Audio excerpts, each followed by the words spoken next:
Now we will try to wire the components together. For that I will use wire, place wire function here.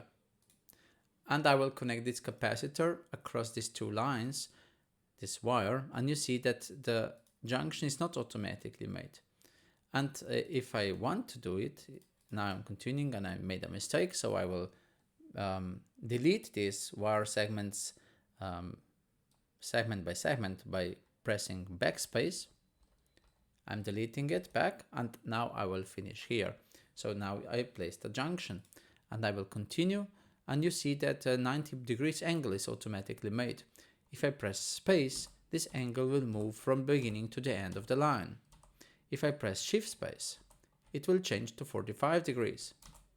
If I press shift space again, it will change to any angle. And I like 90 degrees angles, and usually they should be used. Okay, when I finish here at the pin, the placing of the line automatically finishes, so I can continue somewhere else, like here or here. If I move mouse around, you see that the automatic panning is also present. If I press backspace, escape, or the right hand button, it will finish. So now the placing of the wire is finished. Sometimes you don't want to use wires for ground, for example. So I will delete this wire and I will use the ground power port instead.